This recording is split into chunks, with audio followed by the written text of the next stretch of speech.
Bienvenidos. Vamos a dar inicio a este panel con los oradores que tengo acá al lado mío de lujo. Terrible responsabilidad la mía moderar a estos 4 hombres tan importantes. Me presento brevemente porque me lo pidieron y en el inicio este panel estaba pensado porque alguna mujer sea oradora. Y después, como en la provincia somos así, nos vamos adaptando, nos vamos así, dije, yo modero y es un placer para mí moderarlos.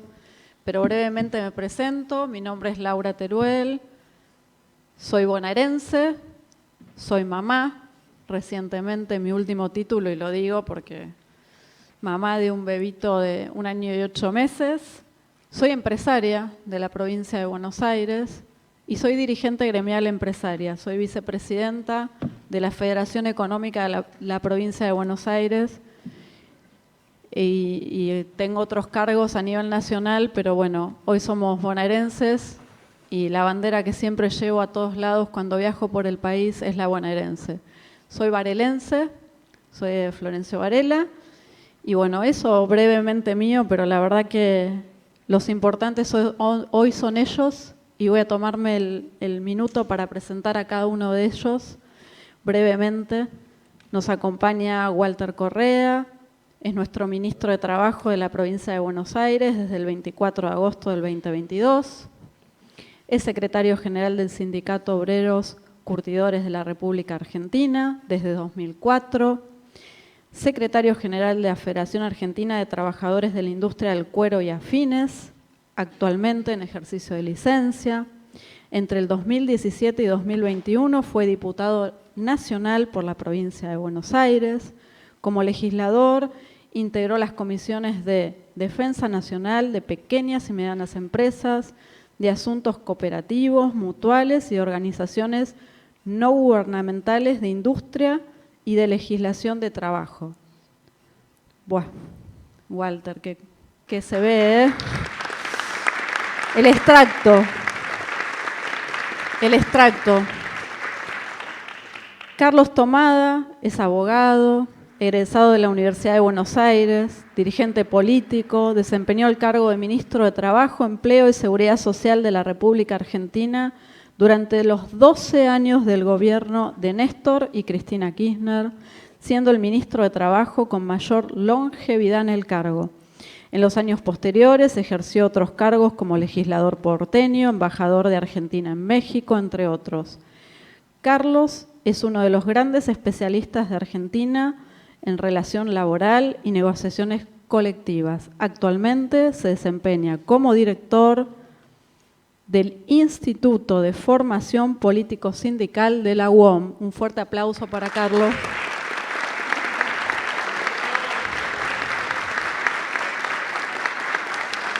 Me acompaña aquí a mi lado Abel Furlan. Abel es secretario general de la Unión Obrera Metalúrgica desde el 2004. Se convirtió en secretario adjunto de la sección Campana y en 2008 secretario de prensa del gremio metalúrgico. En 2014 asumió como presidente del PJ de Zárate y entre 2015 y 2019 ocupó una banca en la Cámara de Diputados de la Nación por nuestra provincia de Buenos Aires. Fuerte aplauso para Abel. Y en el final del estrado nos acompaña Gabriel Buenos. Gabriel es director de Relaciones Gubernamentales y Políticas Públicas de RAPI para la región sur, abarcando Argentina, Chile y Uruguay. Previamente estudió Ciencias Políticas y ha desempeñado diversos roles en la Administración Pública Nacional y en la Ciudad de Buenos Aires, vinculados a la agenda de Gobierno Abierto, Innovación Pública y Apertura de Datos y Transformación Digital. ¡Buah, qué panel! Bienvenidos a todos. Bienvenidos a todos. Lo vamos a hacer muy dinámico porque ellos lo permiten, así que vamos a abrir el juego con unas preguntas que tenemos armadas, pero vamos a ir interactuando y vamos a hablar de seguridad laboral, temita, trajimos así para romper el hielo de la mañana y despertarnos. Seguridad laboral en la economía liberal. Efectos de la apertura económica y desregulación laboral en el mercado del trabajo argentino. ¿A qué trabajadores argentinos perjudican? ¿Pierden todos? ¿Qué piensan? Queridos compañeros, vamos a romper el hielo con esta pregunta y vamos a hacerlo dinámico. Le voy a dar la palabra a Carlos, se sale de la vaina. Carlos, ¿te cedo la posta? Yo lo primero tengo duda. Perdóname, perdón. ¿Vinieron con tiempo? Porque trajo 77 carillas para leer, ¿eh? Prepárense. Pero no voy a leer. Es un problema de fobia que necesito tener los papeles. Después no los leo, pero si no los tengo, ¿qué me dije? Digo, y hace 30 años que estoy hablando. Bueno, el título es medio raro, ¿no? La seguridad laboral, pero más o menos con el desagregado que viene atrás, ¿no? Que viene abajo, me parece que es más claro. Y yo quiero, como yo tenía, disculpen esta aclaración, pero yo tenía armado un esquema de otro tipo, pero me gusta más como está ahora. Pero entonces yo voy a tratar de decir algunas cosas que creo necesario decir, ¿sí? Como por ejemplo, yo quiero decir que ninguna reforma laboral resuelve los principales problemas de la Argentina. ¿Está bien? Digo para los convencidos de que hay que hacer reformas laborales, ninguna reforma laboral resuelve los problemas serios que tiene nuestro país, primero. Segundo, que esta reforma laboral, si podemos llamar así al texto de la ley base, no solamente no resuelve ningún problema del mundo del trabajo, sino que los va a agravar. Porque todos sabemos cuáles son los problemas del mundo del trabajo. Son la precariedad, los bajos salarios, y esta reforma va a aumentar la precariedad. ¿Sí? Es decir, el camino que ha elegido la reforma laboral es legalizar la informalidad. Va a haber informales, pero van a ser legales. ¿Ah? Eso es lo que va a pasar con el periodo de prueba, eso es lo que va a pasar con los terciarizados que ahora van a tener menos derechos, eso es lo que pasa con los colaboradores, esta nueva categoría que han inventado, en fin, ya más precariedad,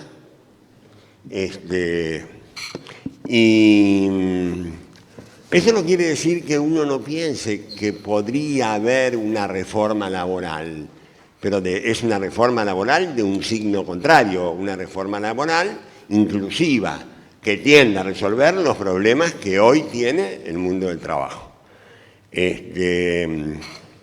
Pero eso, para esa reforma laboral inclusiva, difícilmente se puede hacer con este gobierno.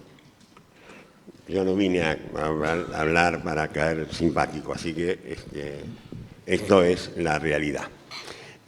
Porque si la reforma laboral se hace dentro del margen que da este gobierno, es probable que termine perjudicando a los trabajadores.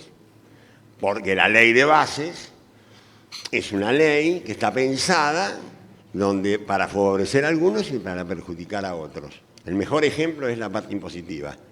Y con eso se acaba, ¿no? Baja bienes personales y sube ganancias. Chao. Ese es el espíritu de la ley de bases. Lleven eso al mundo del trabajo. Entonces, quiero que quede claro, porque de ahí arranco. Yo creo que esta reforma laboral va a agravar el problema. ¿Y qué fue lo que pasó en estos tiempos? Bueno, que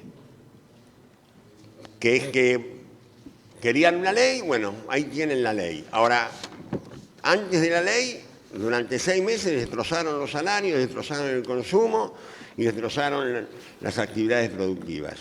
Acá debe haber víctimas de cualquiera de esas cosas, acá están las víctimas, claramente. Es probable que algunos hayan zafado un poco mejor estos 6 meses, pero, por ejemplo, algunos sectores perdieron menos, bancarios, petroleros, ¿no?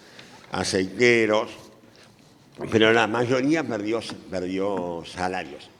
Salarios que no habíamos podido recuperar durante el gobierno anterior. O sea, que eran ya salarios que estaban abajo. Y bueno, y entonces, con esto termino, creo, siguiendo las 3 líneas, que los de la economía doméstica ya perdieron y van a perder más, ni hablar la cantidad de puestos perdidos en construcción, en industria. Los salarios difícilmente apenas podrán mantenerse, en el mejor de los casos, sobre la caída que tuvo en estos 6 meses.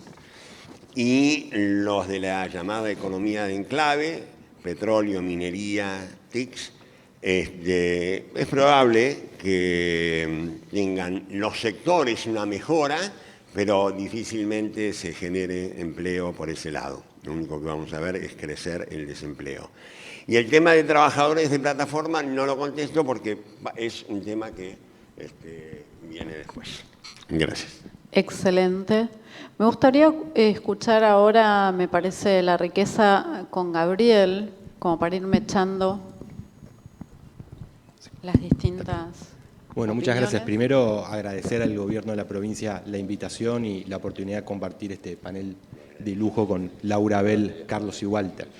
Efectivamente, bueno, nosotros como compañía somos una empresa de base tecnológica latinoamericana, fundada en Colombia y operando y constituidos legalmente en Argentina desde 2018. Nuestra primera definición es que nosotros estamos en favor de avanzar con una regulación para el trabajo de plataformas, ¿no? Y hoy un poco cuando vemos qué está pasando a nivel latinoamericano, lo que vemos es que hay una tendencia clara a superar una dicotomía que se daba entre trabajadores independientes o autónomos y falta de derechos, ¿no? Y entender que se puede consagrar un marco de independencia para este tipo de trabajadores, pero a la vez dotarlos de derechos y de mayor protección para que puedan hacer su trabajo. ¿Qué estamos viendo hoy como a nivel de discusión macro? En Colombia, en el marco de la reforma laboral, el presidente Petro, junto con las cámaras de empresas de tecnologías y trabajadores, conveniaron un texto de reforma laboral y de regulación para el sector que preserva la autonomía al mismo tiempo que aumenta la protección de estos trabajadores. Solución idéntica en Chile, que ya es ley, fue una ley sancionada de forma unánime en el Senado con el voto de los socialistas, los partidos de derecha, incluso el partido miembros del Frente Amplio, en el cual consagra en el Código del Trabajo la figura de trabajador de plataformas dependiente, independiente y avanza con una serie de derechos comunes. Vemos incluso que en Brasil Lula avanzó también en una mesa tripartita con empresas, trabajadores y el Estado y acordaron un texto de regulación que bajo el concepto de autonomía con derechos va a avanzar en regular la actividad. Hoy, ¿cuáles creemos que son como los principios que una regulación debería preservar? Primero, como la posibilidad de que los repartidores o trabajadores de plataformas puedan... Perdón, yo voy a hablar mucho de repartidores porque Rappi tiene solo delivery, digamos, pero bueno, puede haber también trabajadores que hacen por ahí conducción de vehículos y eso. Digamos, lo primero es salvaguardar la capacidad de estos trabajadores de elegir el día, la hora y el lugar en el cual se conectan y el tiempo de permanencia en las aplicaciones. ¿Por qué? Porque hoy nosotros estamos viendo los siguientes datos, que son datos que presentó el BID la semana pasada en un informe y que seguramente creo ya va a ser público el informe completo la semana que viene. El 90% de los trabajadores que utilizan Rappi y Pedido Ya se conectan menos de la cantidad de horas de un empleo estándar, ¿no? O sea, solamente el 10% lo hace de forma full time, 90% de forma part time. Asimismo, el 65% de esos trabajadores lo hace 3 horas por día en promedio. El 20% son mujeres, y bueno, y las mujeres, el 55% del universo de mujeres se conecta a menos de 20 horas al mes. Entonces lo que vemos es como una clara tendencia en donde estos trabajadores tienen una actividad económica o académica principal y usan las plataformas para complementar ingresos o para tener, digamos, unos mangos extra. Entonces creemos que hay que preservar eso y avanzar también con una serie de derechos como mejorar las coberturas a partir de los seguros. Nosotros en Rappi les damos un seguro de accidentes personales a los trabajadores, pero creemos que eso tiene que ser un estándar industrial y no algo que una empresa hace por buena práctica. Creemos que también se pueden avanzar con seguros vinculados a ahorros previos, se puede avanzar con formación y sobre todo entendiendo que el tiempo en el cual las personas permanecen trabajando en una plataforma es muy bajo, usualmente transicionan entre un empleo y el otro, y también esa es una muy buena oportunidad para darles formación y herramientas para su futuro. Paro ahí para... Bien. Bueno, me gustaría escuchar la opinión sindical, porque en el caso en mi empresa manejo relación laboral y tengo una excelente relación con mis delegados sindicales y siempre les digo, es nuestra obligación estar en la misma mesa porque queremos lo mismo, queremos el bien común de los trabajadores, los empresarios, ustedes, y estamos obligados a siempre tener el mejor de los diálogos. Siempre les digo, vamos a discutir, pero siempre queremos lo mismo, el bien de los trabajadores. Así que, Abel, quiero escuchar tu opinión. Bien, buenos días a todos. Yo en primer lugar quiero agradecer al gobernador de la provincia por generar estos ámbitos de debate que a mi entender son sumamente importantes y sin duda van a ser productivos y cada uno de nosotros se va a ir con algún aprendizaje. En segundo lugar, muy feliz de estar compartiendo este panel con compañeros muy valiosos. Por primera vez en la provincia de Buenos Aires tenemos un ministro que es trabajador y es un dato de la realidad que no es común y en el cual nos sentimos todos orgullosos.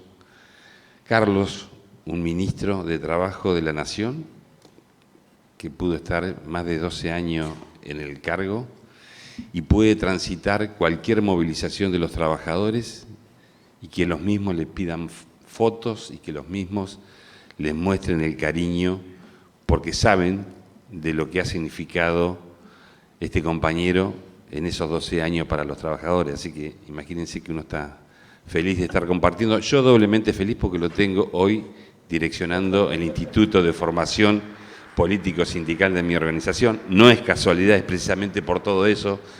Siempre que esté en algún evento al lado de él voy a señalar esto porque es merecedor. Él cuenta siempre una anécdota, y disculpen la digresión, pero en la crisis del Lehman Brothers en el 2008 lo llamó Cristina, y yendo desde su ministerio hacia donde estaba Cristina, que eran Olivos, él se preguntaba otra vez el ajuste para los trabajadores.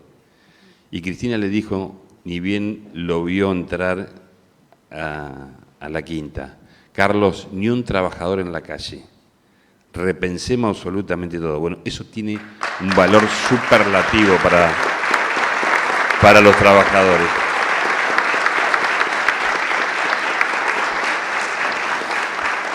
Y se puso a laburar, y una crisis que no era nuestra, que se pudo haber llevado puesto a muchísimos trabajadores, pero también a muchísimos empresarios, nada de eso sucedió. Así que hay que recordar esas cosas siempre. Yo podría ser muy sintético, viéndolo a Carlos con toda esa carpeta de hojas, de preguntar esas dos preguntas. La seguridad laboral en la economía liberal no existe. No hay seguridad laboral en la economía liberal. No existe. ¿A qué trabajadores argentinos va a perjudicar? Sí, pierden todos. Todos van a perder. Todos vamos a perder, claramente. ¿Qué contexto complejo? Porque lo que hoy estamos viendo como realidad en Argentina, los sectores de poder, fundamentalmente las multinacionales, lo vienen pensando hace más de 50 años. Lo han pensado en los estudios jurídicos de sus empresas, lo han diseñado, lo han escrito. Nada de lo que se ha tratado en el Congreso de la Nación ha pasado por la cabeza de este presidente. Simplemente es un vehículo para llevar adelante estas cuestiones que muchas veces fueron pensadas y por iniciativa y por resistencia del peronismo y de muchos grupos de la sociedad, no lo han podido hacer. Y hoy están con la certeza de que tienen una oportunidad histórica de poder transformar lo que ellos llaman el problema que tiene la Argentina. Los trabajadores nunca hemos generado ninguna crisis en este país, ni en ninguna parte del mundo. En todo caso, hemos sido las víctimas de las políticas que se han implementado en contra fundamentalmente del desarrollo de la industria. Yo, por ser el gremio industrial de la Argentina más importante, y lo digo con mucha humildad a esto, claramente los países centrales que han resuelto el problema de su sociedad fueron aquellos que emprendieron definitivamente el crecimiento y el desarrollo de su industria. Y acá pareciera que esto no está en la agenda ni está en el radar de este gobierno, porque ni en campaña ni ahora, siendo presidente, ha manifestado absolutamente nada qué es lo que va a hacer con todo el entramado productivo de la Argentina. Y esto tiene una gravedad enorme. Los efectos para la economía es fenomenal. Y creo que también nosotros nos tenemos que dar cuenta y cambiar un poco la agenda que nos quieren imponer desde hace mucho tiempo. Porque primero siempre nos quieren imponer la agenda de una crisis. La verdad que este gobierno tomó el mandato el 10 de diciembre y la Argentina, para mí no estaba en crisis. ¿Tenía problemas? Sí, claro que tenía problemas. ¿Cuál era la crisis? ¿Había una crisis social? ¿La gente estaba muriéndose de hambre? No. ¿Faltaba trabajo? No. Habíamos llegado a tener 6 puntos de desempleo. Veníamos del pleno empleo con Néstor y Cristina casi. Macri nos hizo perder 250.000 puestos de trabajo. No solamente eso, perdimos más de 20 puntos del salario real. No hemos sido los trabajadores los que generamos. Sin embargo, saben instalar el tema y nosotros lo terminamos repitiendo. Hay una crisis en Argentina. Mentira. Han inventado una crisis en Argentina. Han diseñado un relato para tratar de que los argentinos tengamos que aceptar estas modificaciones en función de esta crisis que nos hablan ellos. Porque de otra manera, sin crisis, saben que esta sociedad no aceptaría absolutamente nada de las cosas que están sucediendo. Pero como han instalado la crisis, claramente el pueblo argentino dice hay que darle una oportunidad porque le dejaron el país incendiado. Y eso no es cierto. Creo que ahí hay algo que nosotros tenemos que empezar a discutir y perdonen que por ahí no tiene nada que ver con el tema, pero creo que el problema no es económico, el problema que tiene la Argentina es político. Si no hablamos de política, si no nos esclarecemos entre nosotros, no vamos a encontrar la solución para los problemas que necesita nuestra gente. Entonces, partiendo desde ahí, también quiero voltear este mito de que la legislación laboral que protege a los trabajadores es el problema para que los empresarios puedan desarrollarse de una mejor manera. Y eso también es mentiroso, no es cierto. Miren, mi convenio colectivo de trabajo es del año 75. No ha sido motivo de cerrar ni siquiera una pyme de 5 trabajadores, nunca, nunca. Y ha acompañado todas las transformaciones tecnológicas de incorporación de nuevas tecnologías de una manera que ha sido virtuoso la discusión con el sector empresario. Pero también nos han hecho creer que la Argentina necesita modificar su legislación laboral porque sin eso no va a poder crecer. Y eso no es cierto. Si hay un tema impositivo, discutamos el tema impositivo. Pero no somos los trabajadores los que, por tener los derechos que tenemos, el problema de que la Argentina crezca. ¿Por qué tenemos que aceptar mansamente de que hay que modificar la legislación laboral en la Argentina, quitándole derecho a los trabajadores para que la Argentina tenga oportunidad de crecimiento?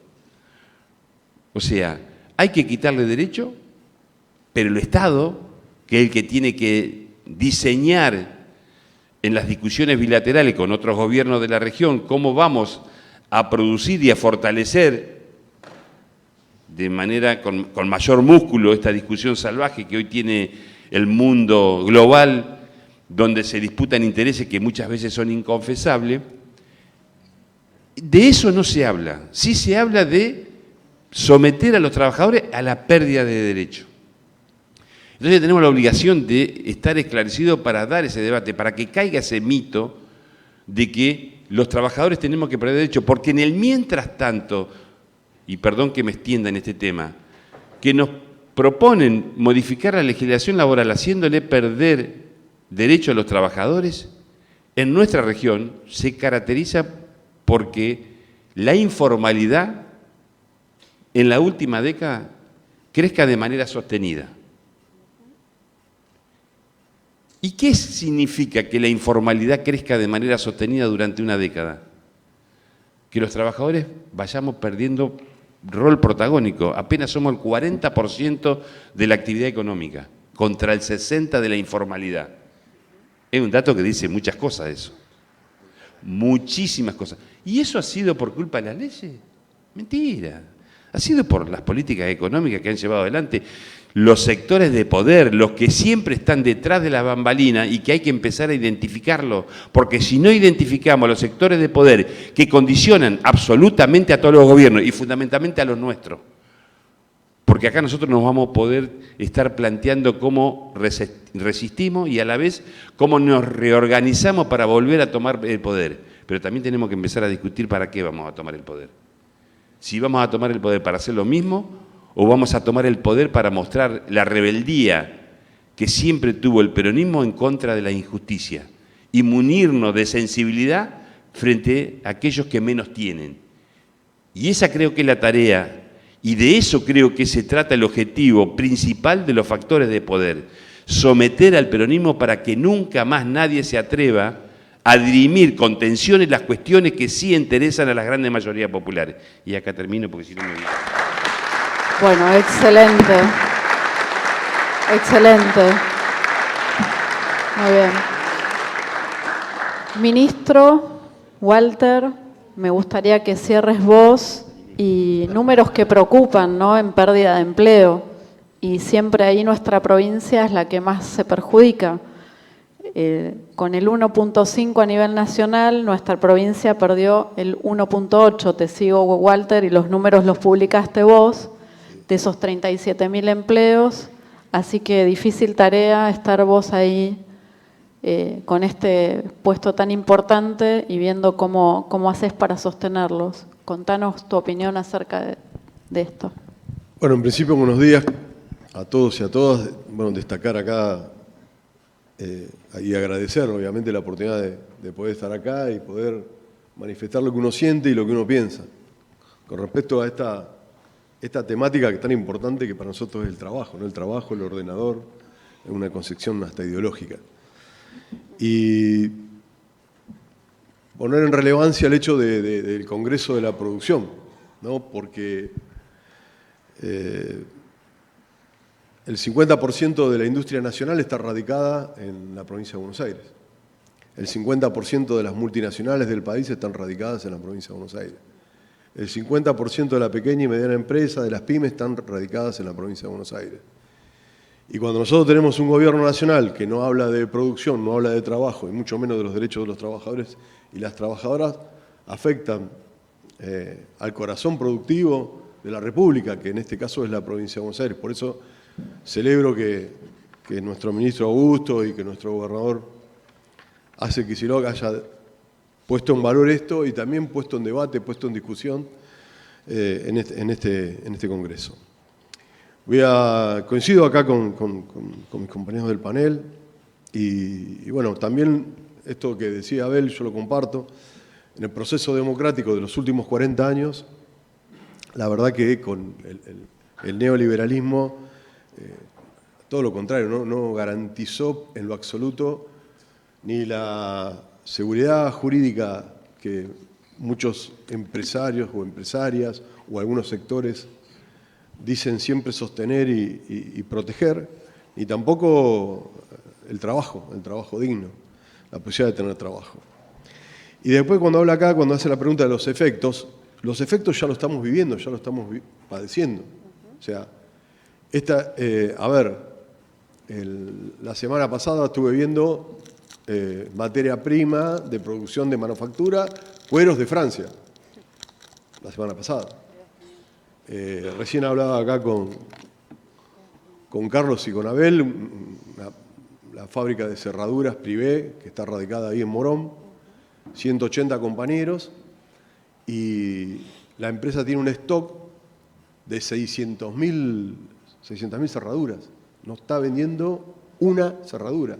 Y nosotros tenemos un plantel de 180 compañeros que van a un proceso de suspensión porque la empresa interpreta, y obviamente que los trabajadores también tenemos, y el gremio, la esperanza de que se reactive la economía y que esos trabajadores y trabajadoras vuelvan a trabajar. Cuestión que sabemos muy bien que es muy difícil.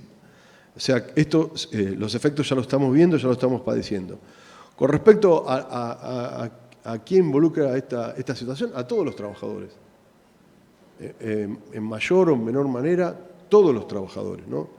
El proceso de los 90, también lo charlábamos acá en la previa, fue nefasto para nosotros. O sea, todo ese proceso de pérdida de trabajo, el núcleo familiar se desmembró porque nosotros teníamos muchos compañeros, muchas compañeras que los fines de semana llevaban a sus hijos y a sus hijas a alimentarse con sus abuelos, con sus abuelas.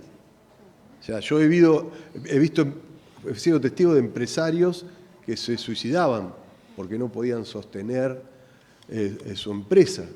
O sea, esto lamentablemente ya lo vivimos, ya lo padecimos, ya lo hemos sufrido. Y acá cuando hablan, bueno, los trabajadores de comercio, la industria, el tema de los trabajadores y las trabajadoras del ámbito doméstico, bueno, esto ya también están habiendo un efecto, son los primeros también en quedarse sin trabajo. Nosotros a fines de noviembre del año pasado, cuando el presidente Milei anuncia que no da continuidad con la obra pública, automáticamente eso empezó a producir una cantidad importante de compañeros y compañeras de la construcción que perdieron su trabajo.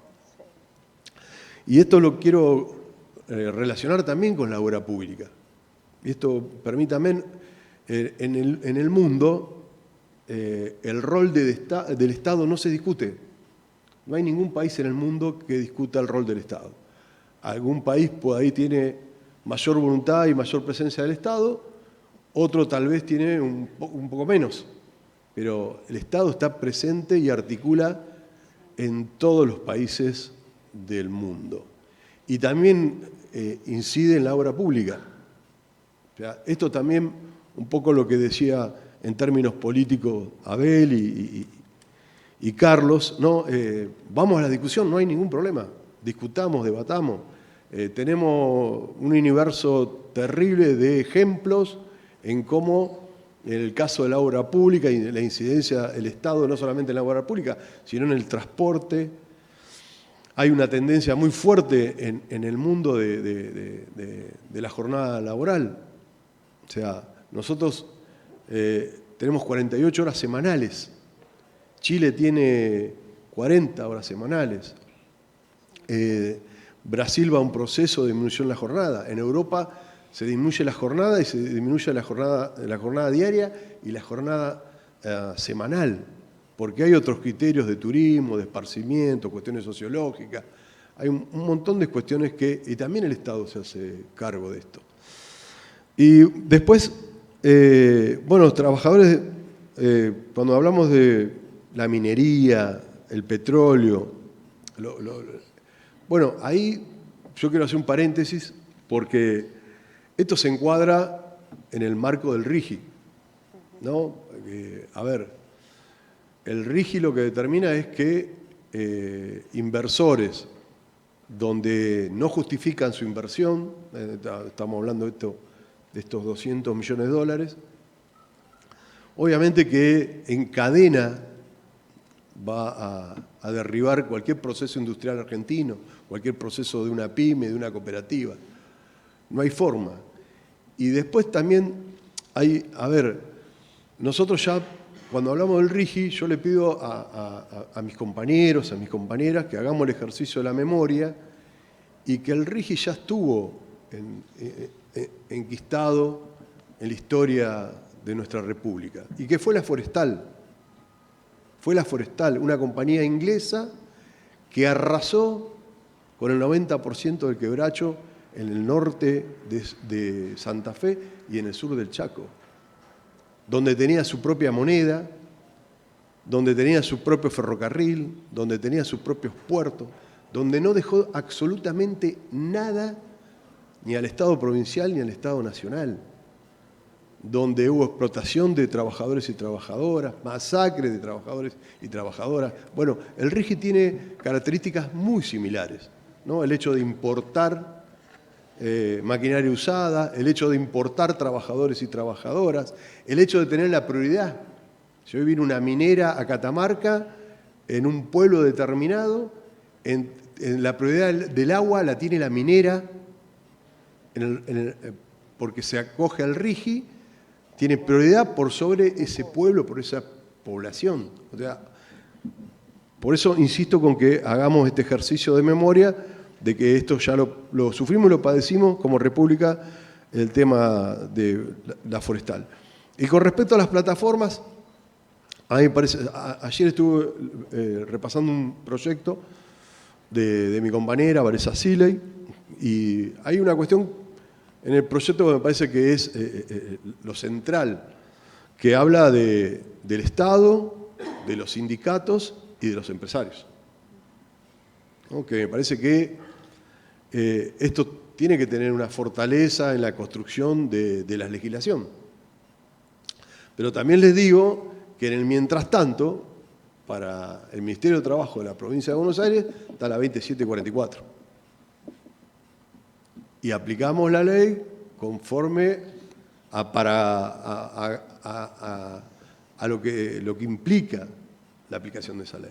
O sea, nosotros entendemos que hay un vínculo directo entre las patronales y esos compañeros y esas compañeras que realizan la tarea. Después, bueno, hay un montón de cuestiones que obviamente que después se irán desarrollando cuando se profundice esta charla, pero yo me quiero remitir a eso porque nosotros obviamente que estamos sistemáticamente trabajando sobre eso. Entendemos que hay cuestiones sociológicas, hay otras cuestiones también, pero para nosotros hoy por hoy es la ley de contrato de trabajo y es para el Ministerio de Trabajo de la Provincia de Buenos Aires, es nuestra Biblia y cumplimos con la ley. Nada más que eso. Excelente, excelente. Al final.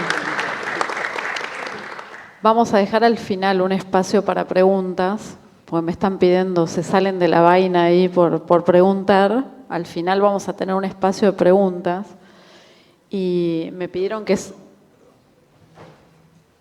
Alberto Cale, presidente de la Federación Económica de la Provincia de Buenos Aires. Quisiera hacer una pregunta ahora porque tengo que retirarme a otro panel. ¿Ustedes me lo permiten? Disculpen, pero tengo a las 11.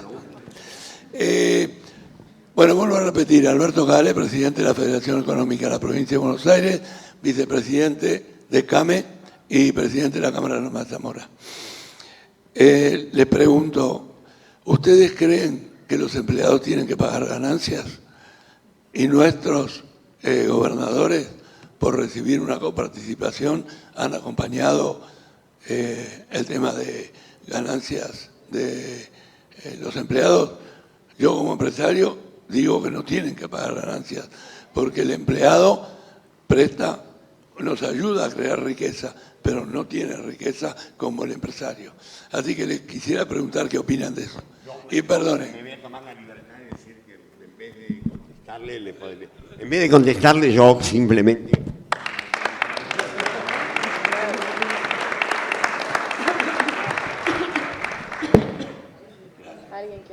Yo, a ver, me obliga a mi situación de militante peronista.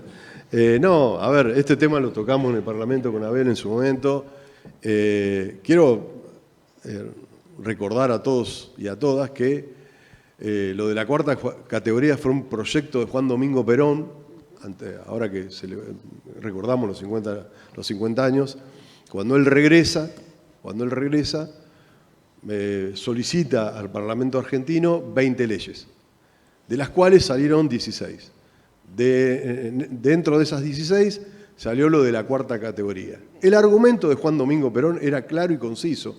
Juan Domingo Perón había arqueado las finanzas de la empresa, muchos la recordarán, otros no, Pérez Compán.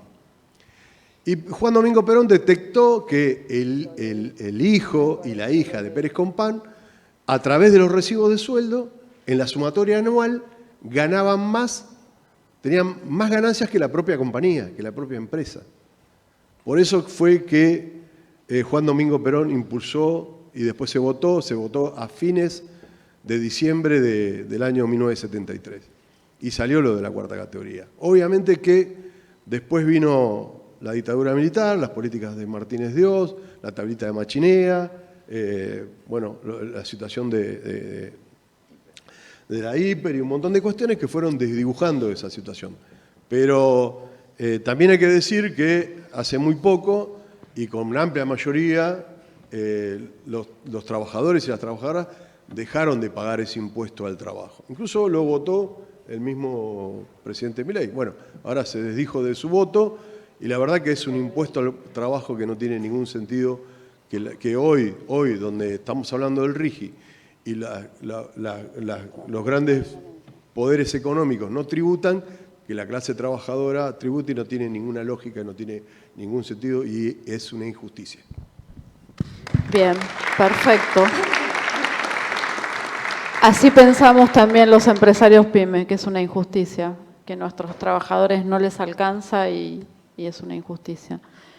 Creo que esta pregunta hicimos como un 2 por 1 de los trabajadores de plataforma y el que más habló un poco de esto, no sé si alguno quiere agregar algo de trabajadores de plataforma. Vos, Carlos.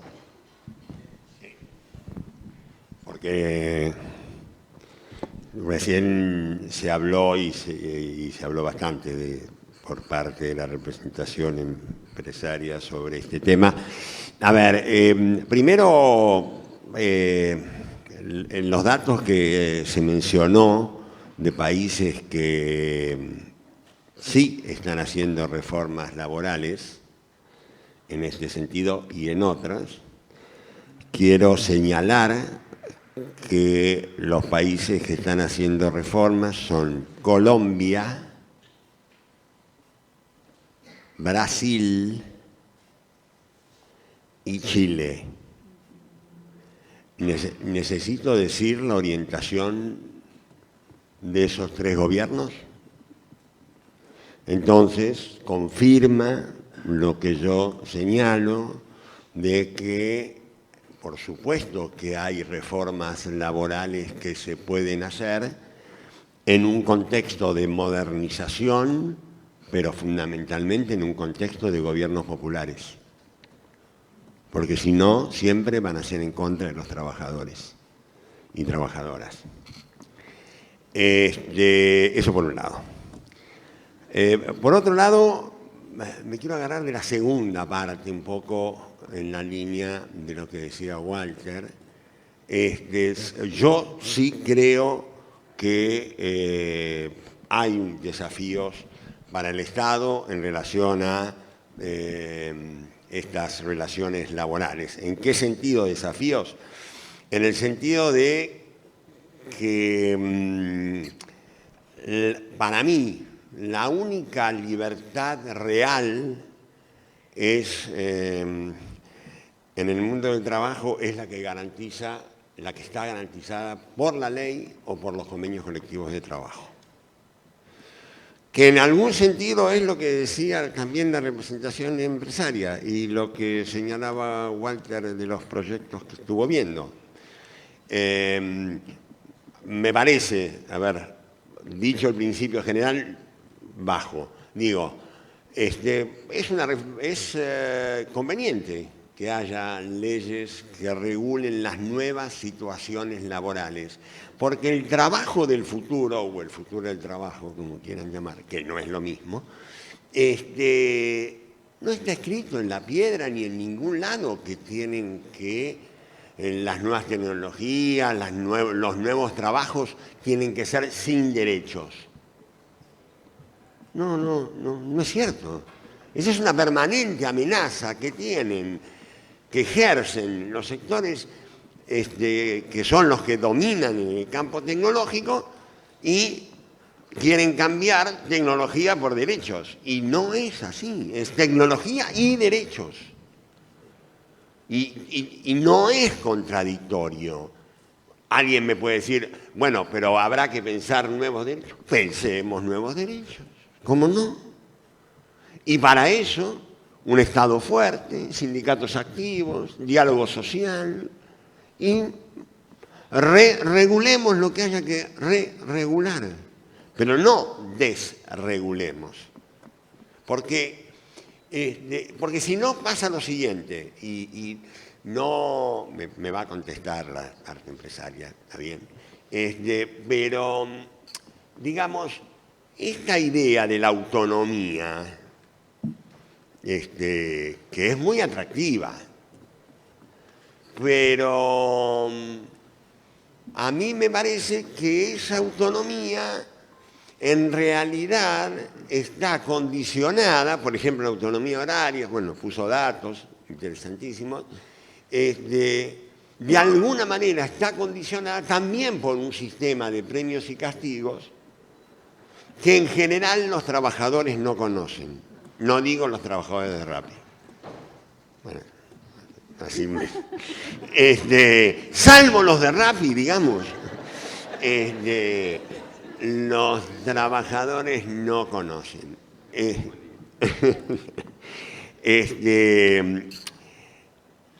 Y entonces, ¿qué ocurre? Se quedan esos trabajadores sin los derechos garantizados, porque es una nueva actividad y no en todos lados hay ministros de trabajo como Walter que dicen se aplica la 2744. Yo hacía 800 años que no la oía nombrar de esa forma. Casi me emocionó. Pero digo, bueno, se quedan esos trabajadores de plataforma, se quedan sin los derechos laborales, pero a cambio de una promesa de autonomía que después finalmente no se cumple. Digo como regla general. Y ese para mí es lo que hay que regular a través de una ley o a través de convenios colectivos, porque además no todas las empresas pueden tener las mismas características. A mí no me parecería nada mal que se regularan también por negociación colectiva. Bueno, hasta ahí. A ver, voy a romper el esquema. Debería darle la palabra a Gabriel, pero se la voy a dar acá a mi compañero Abel, así hacemos un poco desestructurado.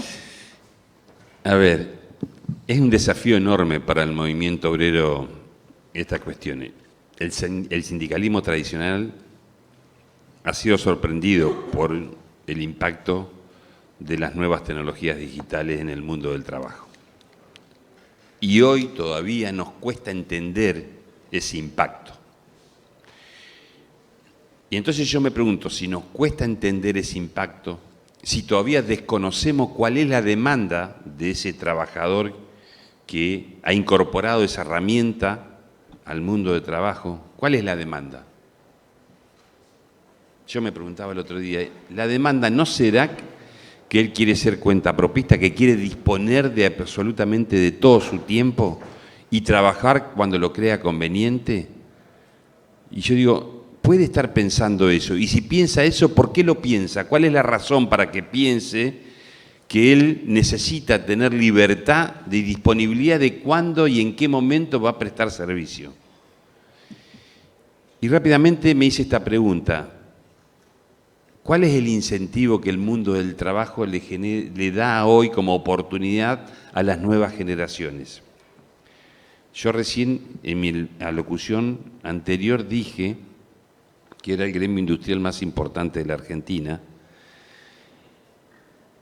y nosotros tenemos una dificultad enorme a la hora de pararnos frente a nuestros trabajadores, que es la pérdida de representatividad. ¿Y por qué hemos perdido representatividad?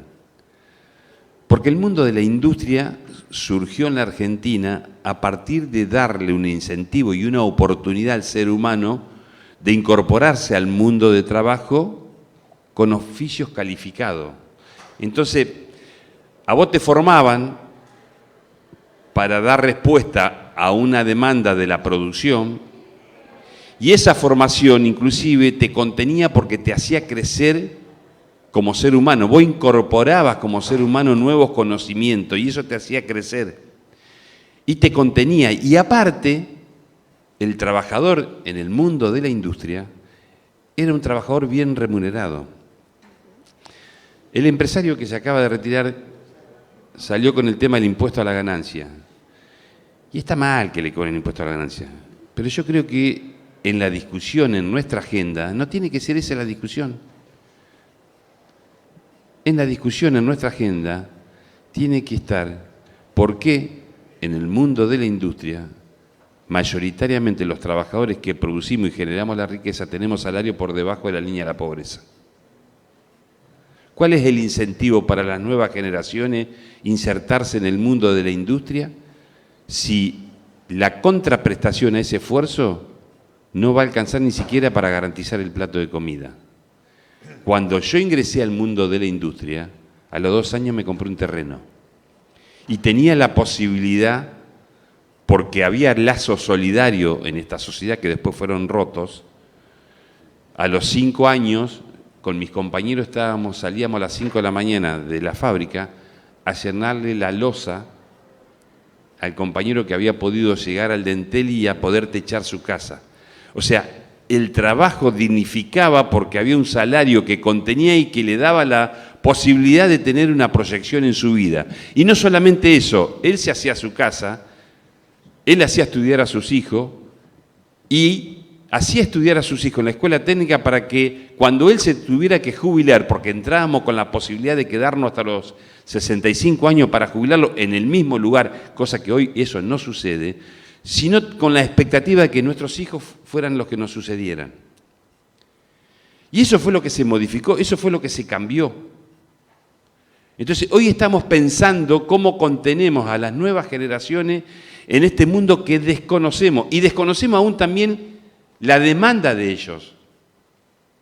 Yo digo, la humanidad siempre, y esta es una contradicción que siempre tengo, porque tengo hijos adolescentes también, la humanidad siempre evolucionó para mejor. Tenemos que repensar también esas cuestiones, porque tal vez los equivocados seamos nosotros de lo que están pensando las nuevas generaciones. Que inclusive en esa idea de ser cuentapropistas, de resolver el futuro de su vida de otra manera, terminan rechazando lo tradicional de cómo una comunidad organizada crece en su ámbito. Entonces yo digo que ahí hay algo que nosotros tenemos que replantearnos. Y creo que lo que tenemos que replantearnos, porque yo cuando ingresé a fábrica también mis compañeros me decían, esto no lo tenés que hacer, esto sí lo tenés que hacer. La organización sindical tiene un rol preponderante en la defensa de los derechos tuyos. Nunca esté en contra de la organización. Y hoy sucede todo al revés. Alguna responsabilidad los dirigentes que estamos en los lugares de decisión tenemos. Pero también tiene responsabilidad la política de no haber preparado a nuestro pueblo para que se entiendan. Y con esto termino, que le voy a decir. He recorrido la Argentina haciendo congresos regionales. Le he preguntado a mis compañeros qué significa, compañeros de la actividad metalmecánica, qué significa el desarrollo y la profundización de un modelo de la industria. No me lo saben contestar. No se sienten parte de esa situación y son trabajadores metalúrgicos. Y cuando profundizo la discusión y le pregunto, che, ¿qué significan los recursos naturales que dispone nuestro país para vos? Mucho menos todavía. Bueno, algo estamos haciendo mal. Miren, yo viví una experiencia y se las quiero contar con el tema de las universidades. No pensé que la sociedad iba a tener tanta empatía y tanto acompañamiento en defensa de las universidades. ¿Y saben por qué? Porque se construyó una empatía en la sociedad a favor de las universidades. Y yo me pregunté rápidamente, ¿y por qué esta empatía que esta sociedad se planteó para defender el derecho al estudio y a defender las universidades, no lo tiene en defensa de un modelo de desarrollo de la industria donde las oportunidades para que nuestro pueblo resuelva los problemas de fondo pasan por ahí? Bueno, hemos fallado en eso, en inculcarle lo que significa. Yo fui a la escuela primaria Y había libros que decían que en la Argentina estaba la agricultura, la industria, y mamábamos de chiquito. ¿No es hora de empezar a hablar del significado y de poner en nuestra agenda qué significa el desarrollo de la industria y de darle valor agregado a nuestros recursos naturales para nuestro país, pero también para nuestra sociedad? Y darle esa posibilidad de que las nuevas generaciones puedan entender los procesos de desarrollo y de contención de nuestra sociedad. No sé, algo que me pregunté y que quiero compartir con ustedes. Nada más. Excelente. Bueno, yo no sé si, Gabriel, vos querés agregar algo sobre esta pregunta. Nos queda un tercer eje temático y lamentablemente tenemos un tema que es el factor tiempo, porque este panel nos da para quedarnos acá, como dijo Carlos cuando iniciamos. ¿Tienen tiempo? Pero tenemos que cumplir, porque por la cucaracha acá me dicen a mí los tiempos y tenemos que ir cumpliendo tiempos para que después del cierre de nuestro gobernador estemos todos a tiempo acompañándolo. Gabriel. Voy a ir súper rápido. Primero, bueno, ¿cuáles son las demandas? Nosotros cuando conversamos con este universo de repartidores vemos como dos grandes universos de demandas. El primero, una valoración de la independencia, y después voy a retomar lo que decía Carlos recién, que me parecía súper valioso, que es, quiero tener la soberanía en mi tiempo, elegir cuándo trabajo, cuándo no, estar en el cumpleaños de mi hijo, quedarme en mi casa si llueve, etcétera, etcétera. Y vemos también que las principales quejas son muy operativas. ¿Por qué? Porque yo, digamos, el repartidor piensa, me conecto 3 horas un viernes a la noche y lo que quiero es que el app funcione bien para poder hacer la mayor cantidad de plata posible cuando me conecto, pues se conectan para hacer plata. Entonces dice, soporte en vivo, digamos, cuando hay un problema con el pedido, tiene que funcionar bien. Quiero tener la posibilidad de hacer un descargo si tengo un bloqueo que considero injusto. Quiero tener atención personalizada, es decir, que no me atienda un chatbot. Llamar por teléfono y que me atienda una persona o ir a una oficina y poder presentar y que una persona me explique una decisión de la plataforma. Eso nosotros lo recogimos y hace unos meses lanzamos en México, en Colombia y en Argentina lo que llamamos la Defensoría del Repartidor, que tiene que ver con una oficina en la cual va el repartidor y dialoga con una persona que tiene la capacidad para revertir cualquier plataforma, cualquier decisión que la plataforma haya tomado, ¿no? Entonces creemos que también las empresas podemos ir dando respuestas en etapa preregulatoria, ¿no? La verdad que coincido, puedo decir en un 99% con lo que dijo Carlos, porque puede haber un 1% que no, pero amén de eso me parece que transparencia algorítmica es un tema espectacular que hay que abordar. Uruguay, en un proyecto que mandó el Ejecutivo al Congreso, lo aborda bastante bien y nos pone a todas las plataformas como la obligación de darle a conocer a los repartidores cuáles son esos mecanismos de seguimiento y cuáles son los parámetros que se miden a la hora de medir y evaluar el desempeño en la plataforma. Nosotros ya lo hacemos.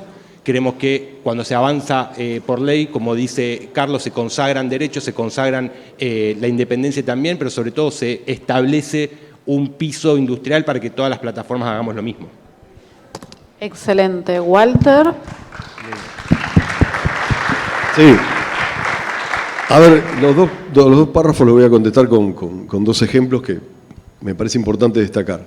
Primero, en el orden mundial, bueno, hay un síndrome de Peter Pan, donde los adolescentes son adolescentes a los 30 años, 32 años, 33 años. Incluso hay asociaciones en Portugal, en Italia, en España, de madres para que sus hijos desalojen sus domicilios. Esto existe, es una realidad. Después, obviamente, que acompaño este criterio filosófico del trabajo que destaca Abel.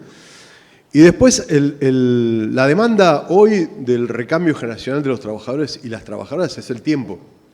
Es el tiempo. Después puede haber un montón de variantes, pero es el tiempo. Ejemplo, Samsung Cañuelas, Samsung Corea. Son dos compañías espejo. Trabajador argentino, trabajadora argentina, lo superamos en todo. Calidad, tiempo, productividad, ensamble, presentismo, en todo lo superamos a la planta coreana. La planta coreana, criterio filosófico oriental, nosotros occidental. ¿Cuál es el problema que tenemos? Es esto que decía y destacaba el compañero Abel.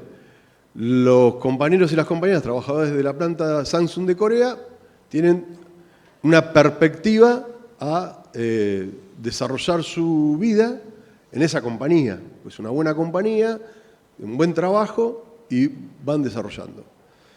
El criterio filosófico occidental de los trabajadores y las trabajadoras nuestros es el más calificado, el más preparado, el mejor trabajador o la mejor trabajadora, 4 o 5 años, una cuestión etaria entre 29 y 32, se va. Se va de la empresa y muchas veces no es que va a una compañía mejor, sino que año sabático.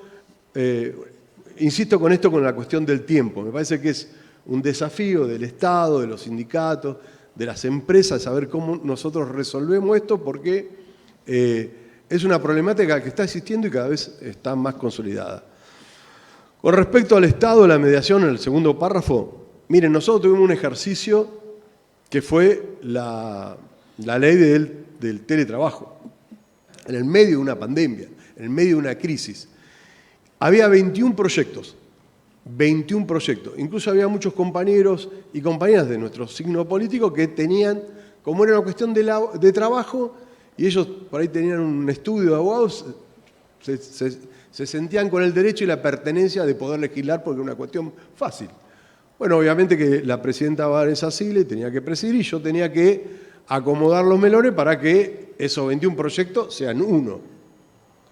¿Cómo hicimos? Bueno, ¿cómo lo resolvimos? Bueno, hablamos con el sector empresario, hablamos con las centrales sindicales, cómo nosotros podíamos tener una legislación en el medio de la pandemia con respecto al teletrabajo. Bueno, fue parte del Estado, en este caso el Estado legislativo, donde empezamos a achicar los procesos, y sí, tuvimos la eficacia, ¿no? Con una cuestión histórica de lo que significa para nosotros la centralidad del peronismo, que la columna vertebral, que son los trabajadores y las trabajadoras, son los derechos consagrados de los trabajadores y las trabajadoras, y podemos reducirlo en un solo proyecto. Y ese proyecto, sinceramente, fue multiplicador en los decretos de Latinoamérica. Y lo digo muy humildemente, Italia hizo el copy y pegue e hizo uno similar al nuestro. Los franceses lo mismo, los españoles lo mismo. O sea que cuando nosotros como argentinos y argentinas tenemos que enfrentar los cambios con debate, con discusión, dentro de este contexto que destacaba acá Carlos, ¿no? De un gobierno que esté de ese lado, que esté del lado del pueblo trabajador, las cosas traccionan si traccionan bien. Por eso lo del teletrabajo se potenció, se replicó y hoy la misma legislación que nace de Argentina, de un país latinoamericano, hoy se está aplicando en gran parte de Europa. Era eso lo que quería. Excelente. Y excelente este ejemplo, ¿no? Porque los ejemplos siempre nos quedan recontra grabados y muy bueno, así que gracias, Walter, por traernos este ejemplo y contarnos, ¿no? Abrirnos con eso. Vamos a cerrar este panel, nos quedan 10 minutos. Tengo acá también mi compañero, se tiene que ir a otro panel. Vamos a cerrar con productividad laboral, con las habilidades laborales, la coordinación sindical empresarial, de la producción, la brecha digital y tecnológica. Mucho de todo esto ya fue surgiendo en la charla. Las preguntas eran estructuradas y armadas, pero lo fuimos descontracturando y dando palabra. Así que yo voy a ir dando palabra como para que nos vayan dejando el cierre. ¿Querés iniciar vos, Carlos, o querés que le dé a la punta a Gabriel y después vuelvo con vos? Yo soy un esclavo. Yo no tengo... Yo lo voy a dejar como cierre al ministro porque quiero quedarme con la palabra del ministro. Pero vamos con Gabriel. Vamos con Gabriel y después venimos con Carlos. Después nos vamos a la parte sindical y cerramos con nuestro ministro. ¿Les parece bien? Con los dos ministros. ¿Con los dos ministros? Voy a ser súper rápido, porque acá me parece que lo rico es escuchar a Abel, Carlos y Walter. Y esta es una opinión 100% personal. Para mí hoy usar inteligencia artificial es como lo mismo si usabas Google hace 15 años. Es una herramienta hay que saber usarla, hay que capacitar a las personas para que entiendan, che, cómo esto te puede ayudar a hacer mejor tu trabajo, y es como un desafío que las organizaciones tenemos. Nosotros somos una empresa nativa digital, usamos inteligencia artificial para un montón de cosas de la plataforma y también capacitamos a los empleados para que, che, cómo puede ser hacer un poco mejor tu trabajo. Hay programadores que revisan código, yo a veces lo utilizo por ahí para hacer algunos resúmenes o cuando tengo que traducir a inglés. Es una herramienta y el desafío es que las personas aprendan a usarlo y a sacarle potencial. Bien. Abel. A ver, es un tema que también está en la agenda de hace mucho tiempo, en el tema de la productividad, que viabilice a las empresas, que viabilice al mercado. Yo lo entiendo porque creo que a partir de que la industria fundamentalmente empezó a incorporar las nuevas tecnologías, empezó a ir hacia mayor productividad. Pertenezco a una multinacional, Tenaris Siderca, del grupo Techin. Entré años 79 a trabajar, soy tornero. Había 5.800 trabajadores. Hoy hay 3.000. Todo eso, buena parte por la incorporación tecnológica, pero muchísima parte porque los trabajadores tuvieron que estudiar, tuvieron que formarse, desarrollar sus habilidades y ser parte de esa productividad. Pero no solamente eso, producía 40.000 toneladas por mes y hoy produce 90.000 toneladas por mes de tubos sin costura. Con lo cual, la productividad de manera exponencial creció. Sin embargo, en la Argentina todavía, lo vuelvo a reiterar, tenemos salarios por debajo de la línea de la pobreza. Entonces, antes de seguir hablando por productividad, yo quiero que pongamos en la agenda que no puede haber un trabajador que esté por debajo de la línea de pobreza antes de estar discutiendo esa otra agenda. Primero tenemos que resolver el problema de la pobreza. Primero tenemos que resolver el problema del salario digno. Y después seguramente el trabajador argentino, por naturaleza, por las condiciones que tiene, sin duda va a ser un factor preponderante a la hora de lograr esa productividad tan deseada. Pero hoy hay situaciones insatisfechas en los trabajadores que no llegan a fin de mes. Hay trabajadores que apenas llegan al día 15 de cada mes. Sin embargo, se sigue sosteniendo en la agenda la necesidad de resolver el tema de la productividad. Nosotros decimos como trabajadores, necesitamos resolver el problema del trabajo digno, porque eso hace también al círculo virtuoso de la economía. Gracias, Abel. Carlos.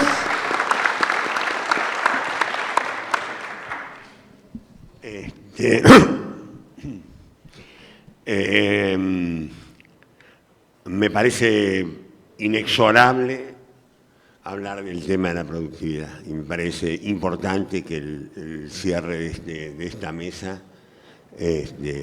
sea alrededor de ese tema.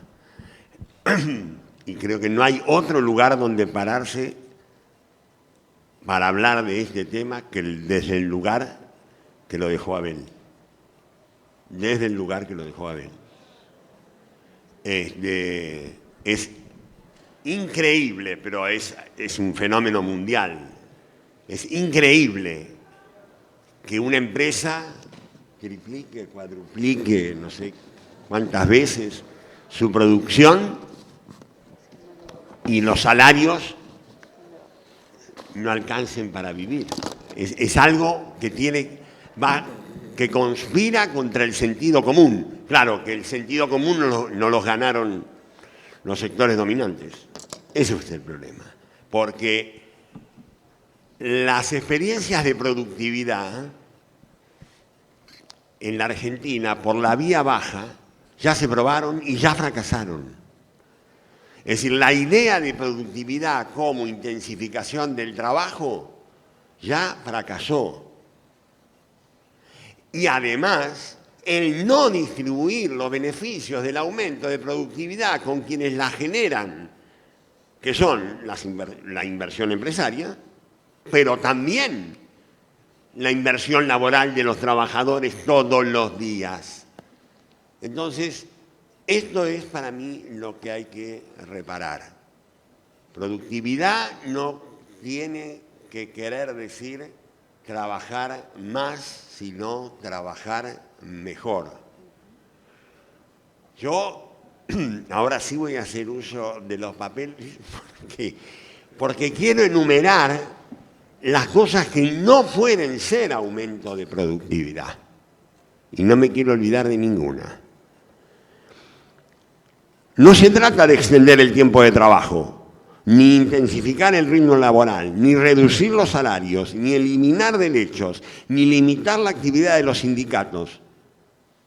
Eso no es aumento de productividad, eso es espurio. ¿Sí? Aumento de productividad se da por inversión en tecnología, por calificaciones y competencias de los trabajadores, y entonces caemos en el tema de la habilidad laboral y de la importancia que tiene que algún día la Argentina tenga un sistema de formación continua, que es uno de los temas donde empresarios, trabajadores y Estado podemos trabajar y debemos trabajar juntos. Y tanto así que creo que no es un tema al que hay que prestarle atención. Tiene que haber un shock, tiene que haber una inversión tan importante como la que tuve yo, debo decirlo. Nunca el Ministerio de Trabajo tuvo tanta plata como, y hay algunos que veo que hacen así, como la que hubo en mi tiempo. Y una cosa que me fastidia es que todo el mundo se acuerda de los conflictos y de la negociación colectiva, y para mí el orgullo más grande es haber sido un Ministerio de Trabajo que invirtió millones y millones de pesos en formación para el trabajo.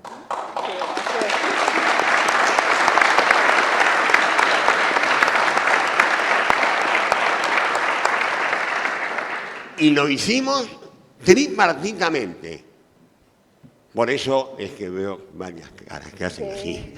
Entonces, eso es lo mejor. Y allá está mi secretario de Empleo, Enrique Areibe, que fue el que hizo ese trabajo.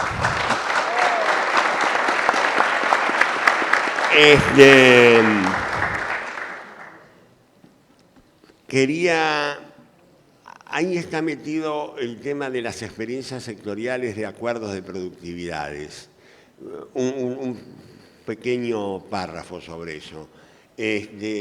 Cuidado, yo estoy de acuerdo con los acuerdos de productividad, pero cuidado, porque si ese acuerdo se hace desde la amenaza de que liquido a todos los trabajadores para incorporar la tecnología y con ese espíritu me siento a negociar, eso no sirve. No sirve. Tomemos el caso, por ejemplo, de la inteligencia artificial. La inteligencia artificial puede servir para dos cosas, ¿no? Puede implicar sustitución neta de trabajo o puede implicar aumento de productividad. Bueno, si implica sustitución de puestos de trabajo, tenga mano. Tenga mano.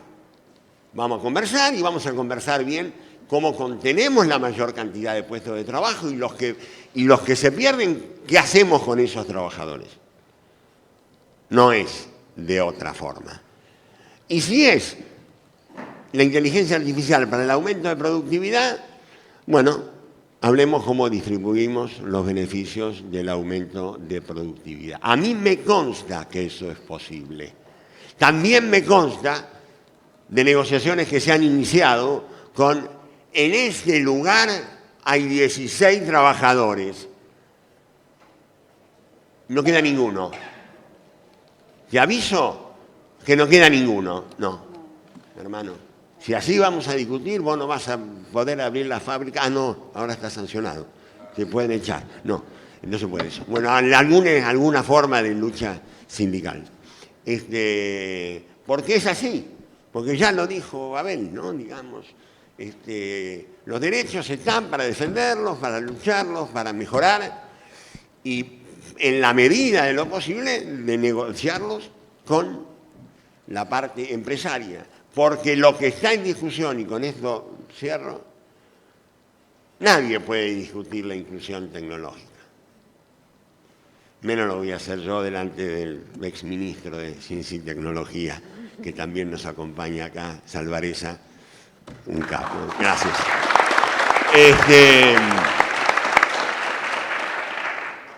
Pero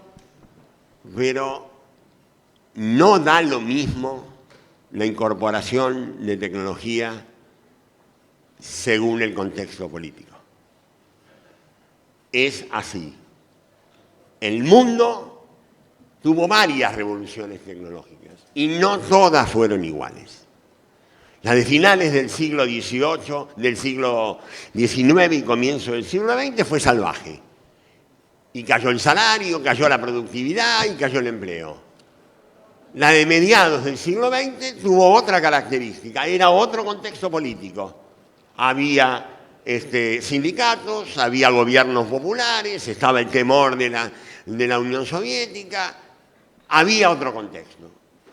Y hubo cambio tecnológico tremendo, con aumento de productividad, aumento de salario y aumento de empleo. Y se montó el estado de bienestar. Entonces, ejemplos históricos, después del brutal ejemplo histórico que nos ha traído a la mesa Walter, que no lo olvidemos, el de la forestal, impresionante. Impresionante, yo me lo llevo, por si alguien quiere hablar del RIGI. Bueno, muchísimas gracias. Gracias, Carlos. Y le voy a dejar el cierre a Walter.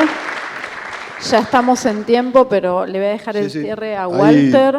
Hay algunas cuestiones me parece, bueno, relevar esto y destacar lo que habla el compañero Furlan, ¿no?, con respecto a la situación salarial y de los derechos que plantea Carlos, pero con respecto a la habilidad laboral, yo lo que me parece interesante destacar el hecho de que hasta hace 2 décadas la maquinaria del mundo que se trasladaba a Brasil o al oriente de China o a algunos sectores de Asia, venían con los íconos en la velocidad de la tortuga y la liebre. Es una realidad que se fue modificando, pero hasta hace muy poco esa maquinaria venía así a esos determinados países. Digo esto ¿por qué? Porque la habilidad del trabajador y la trabajadora argentina es de destacar.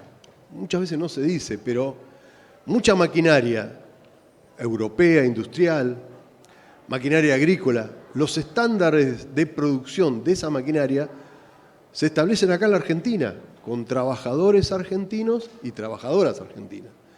Hoy la John Deere, previo a ponerla en el campo norteamericano, primero la ponen acá en la pampa húmeda y los estándares de productividad de esa maquinaria de la John Deere la hacen nuestros compañeros y compañeras, trabajadores y trabajadoras. Por eso, esta es una cuestión que me parece importante destacar.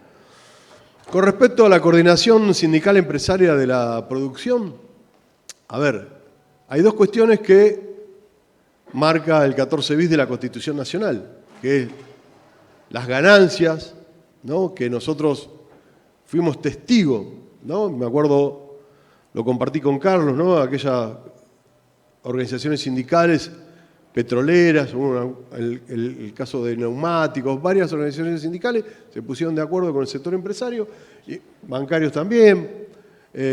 2012, 2013, 2014, los trabajadores y las trabajadoras a través de sus organizaciones sindicales con un acuerdo empresario empezaron a cobrar eso que destaca la Constitución Nacional, que eran las ganancias.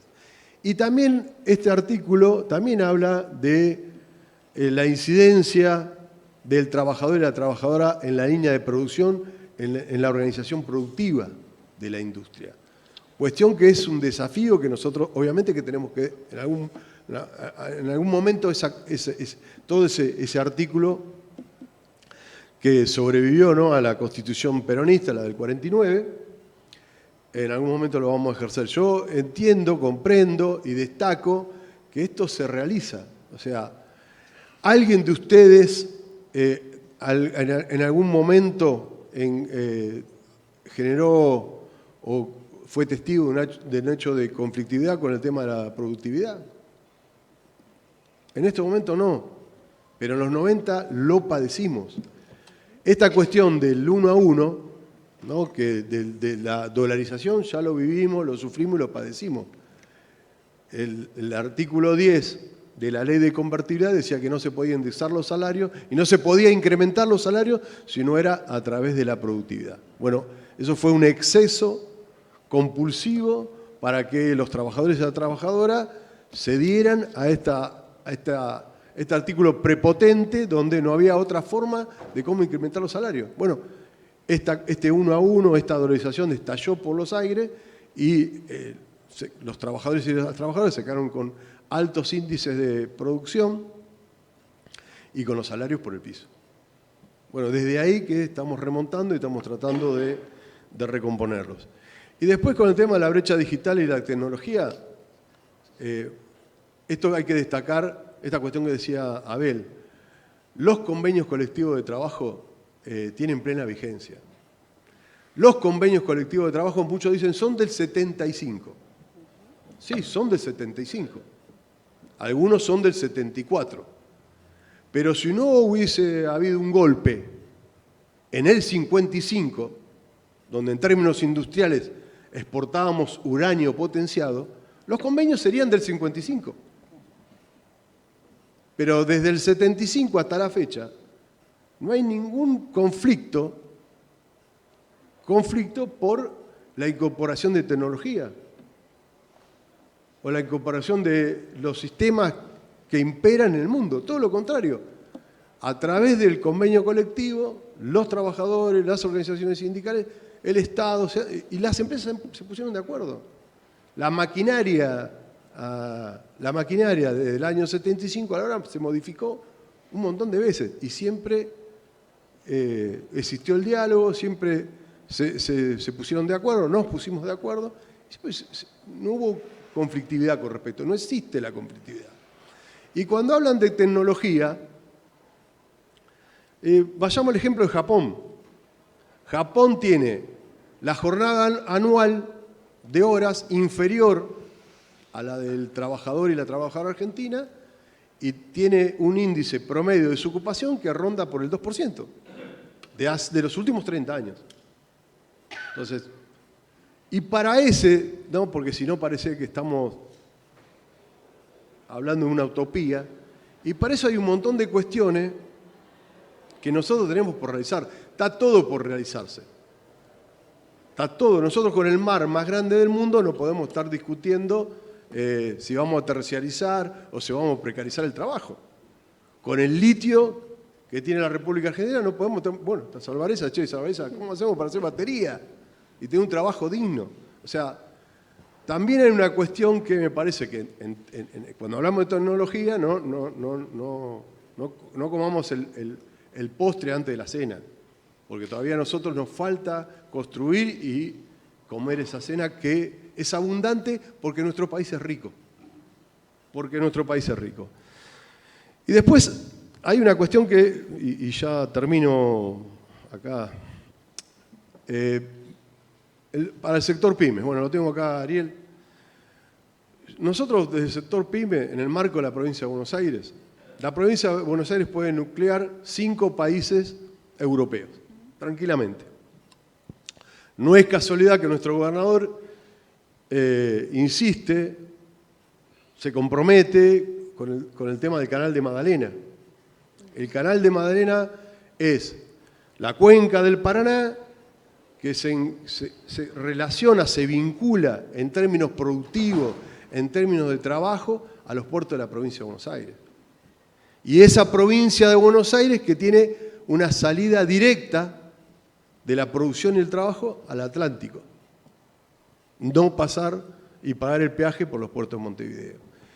Entonces, nosotros queremos hacer el aporte también en esta discusión, este debate de trabajo, y nosotros planteamos salir del esquema de la línea de producción de la Ford, de la línea de producción japonesa, e ir a esta concesión europea del tren de trabajo, donde nosotros entendemos que Si en China, acá está Abel que es metalúrgico, una metalúrgica en China se recorre con estaciones de ferrocarril, cada sección, una sección, en un promedio de secciones de una industria son entre 8 y 12 secciones. Entiendan que es todo un ferrocarril por sección. Eso sería el tren de trabajo. Nuestra posición es que las pymes de la provincia de Buenos Aires tienen que empezar a tener esa concepción de cada sector formar su propio vagón de ensamble desde el campo, desde la producción hasta la salida al Atlántico. Por eso me parece que si nosotros queremos sobrevivir en términos de pymes, de cooperativas, tenemos que empezar a profundizar este desarrollo industrial del tren de trabajo porque es la única forma de competir, es la única forma que nosotros tenemos de producir y la única forma también de sobrevivir ante esta magnitud productiva que tiene el mundo, que ya lo hemos comprobado desde los hechos. Tuvimos una pandemia de 2 años, el mundo no produjo y sin embargo los containers en los mares abundaban, no hubo desabastecimiento, hay una sobreproducción. Por eso yo como trabajador industrial quiero aportar esta concepción que nosotros la estamos profundizando del Ministerio de Trabajo, la queremos obviamente compartir con nuestros compañeros del Ministerio de Producción, pero me parece sumamente interesante empezar a esto que decía Juan Domingo Perón en el 54 en el Congreso de la Producción, cuando hablaba de regionalizar y democratizar la producción. Nosotros entendemos que desde la provincia de Buenos Aires, motor productivo de la República, lo podemos realizar. Muchas gracias. Muchas gracias a todos. De mi parte, agradecerle a cada uno de los oradores de hoy un lujo que me hayan permitido, gracias Ariel, moderarlos, presentarlos. Un placer, me llevo muchos conceptos y muchas experiencias que nos van a servir de ejemplo para potenciar esta provincia productiva. Gracias.